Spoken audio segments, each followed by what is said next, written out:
पीछा करते करते एक सुनसान इलाके में पहुंच जाती है, जहां अचानक से वो आवाज आनी बंद हो जाती है। अरे, ये आवाज बंद कैसे हो गई? अभी तो यहीं कहीं से आ रही थी, अब कहाँ चला गया वो कबाड़ी वाला?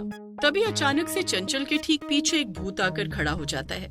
जैसे ही चंचल पलटती है, वो उस भूत को देखकर हैरान रह जाती है। अरे, तुम तो एक भूत हो। क्या तुम ही थे जिसने मुझे कबाड़ी वाले को आवाजें लगाकर यहाँ तक बुलाया? हाँ, मैं ही था और लगता है तुमने मुझे पहचाना नहीं चंचल। क्या मतलब मैंने तुम्हें पहचाना नहीं? मैं किसी भूत को नहीं जानती। तभी भूत अपने इंसानी रूप में आ जाता है, जिसे देखकर चंचल फिर से हैरान हो जाती है।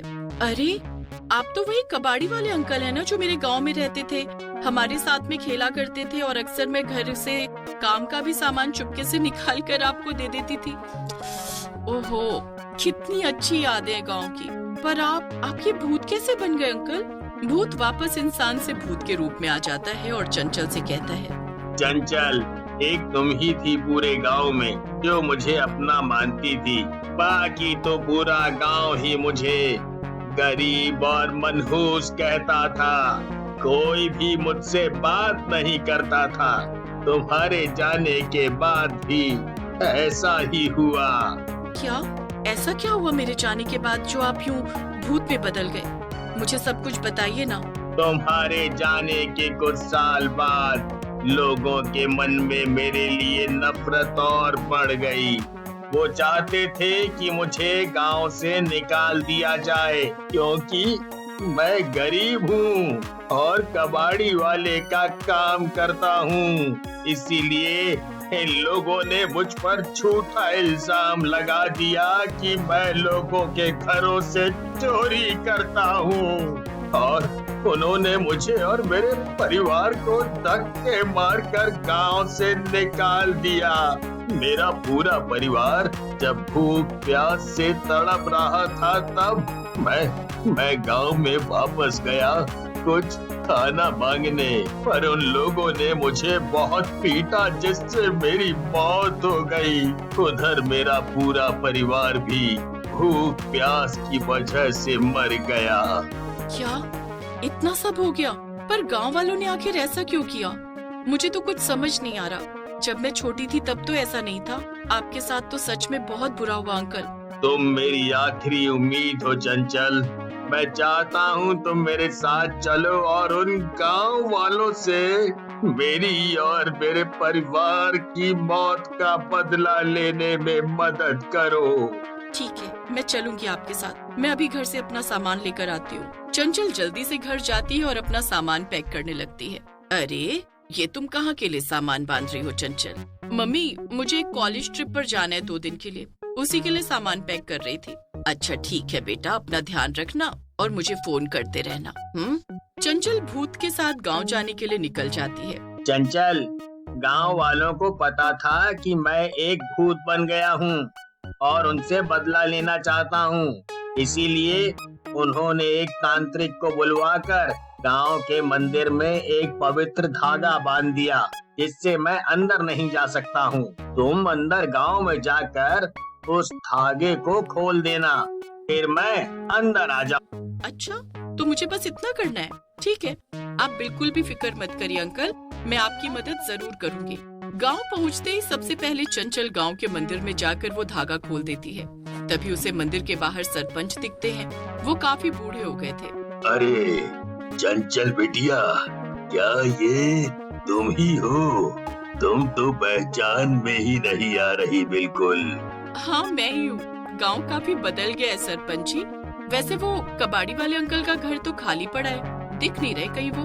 अरे वो दरअसल तुम जानती नहीं चंचल, तुम्हारे जाने के बाद यहाँ बहुत कुछ हुआ। वो कबाड़ी वाला आदमी अच्छा नहीं था, वो सिर्फ अच्छा बनने का नाटक करता था। क्या नाम था उसका? हाँ, बिरजू। बिरजू गांव वालों से नफरत करता था और गांव पर राज करना चाहता था। इसलिए उसने काला जादू सीख लिया था। और इतना ही नहीं, वो आधी रात में चिल्लाता था कबाड़ी वाला, कबाड़ी वाला। और जो कोई भी घर से बाहर निकलता था वो बिरजू उसको मारकर उसके घर से सब चोरी कर लेता था। क्या ये कैसे हो सकता है भला? फिर उसके परिवार का क्या? उनका क्या हुआ? परिवार? उसका कोई परिवार नहीं था। वो तो यहाँ पर अकेले रहता था। उस भयंकर कबाड़ी वाले भूत को गांव से दूर रखने के लिए ही हमने ये काला धागा बांधा इस मंदिर में।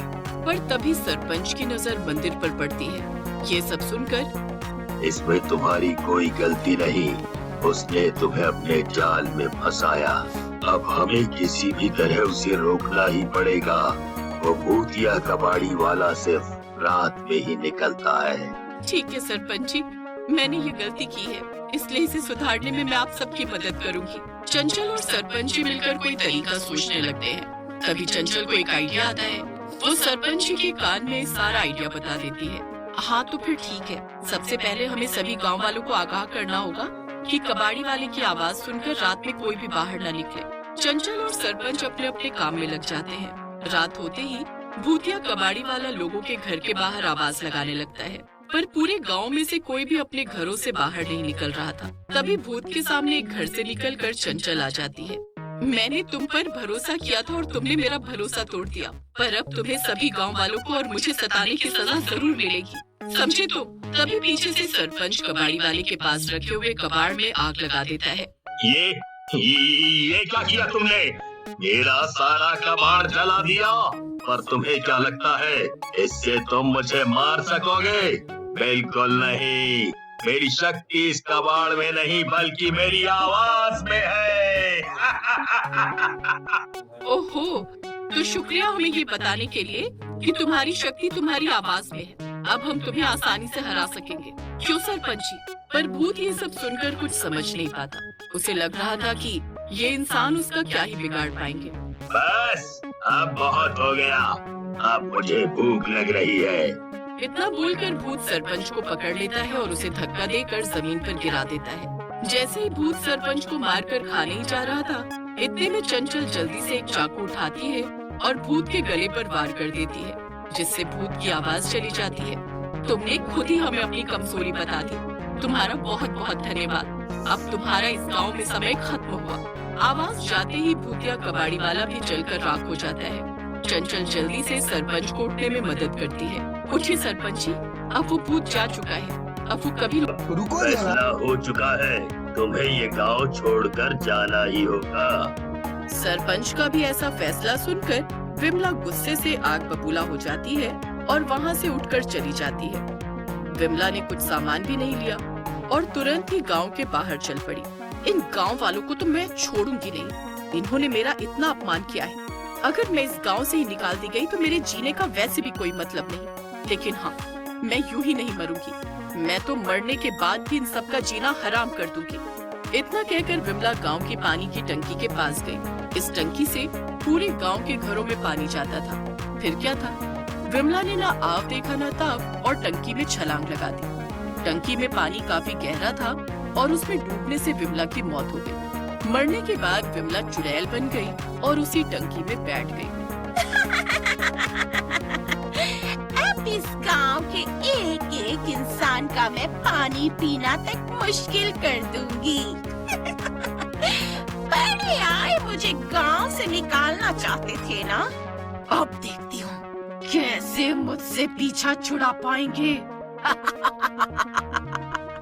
अगले ही दिन से पूरे गांव में हाहाकार मच गया, क्योंकि किसी के भी घर में पानी नहीं आ रहा था। लोग भागे भागे सरपंच के पास गए।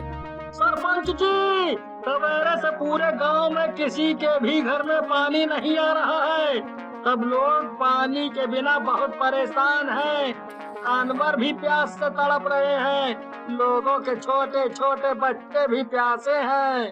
अरे ऐसा कैसे हो सकता है? चलो अभी चलकर पानी की टंकी को देखते हैं, शायद वहाँ पे कुछ गड़बड़ हुई हो। फिर गांव के कुछ लोग सरपंच के साथ पानी की टंकी के पास जाते हैं और एक आदमी ऊपर चढ़कर टंकी का दरवाजा खोलता है। दरवाजा खोलते ही आदमी जोर से चिल्ला पड़ता है। वो आदमी भागता हुआ नीचे आता है। अरे क्या हो गया? कोई जंगली जानवर है क्या टंकी में? तुम इतना क्यों चिल्ला रहे हो? अरे सरपंच जी, जानवर नहीं, बिमला। बिमला की लाश है टंकी में, और साथ ही साथ एक डरावनी चुड़ैल भी है। मैंने जैसे ही उसे देखा, दरवाजा वापस से बंद कर दिया। अरे बाप! Off mobile data. Warning. This turn it off to continue getting more orders. Tomorrow, you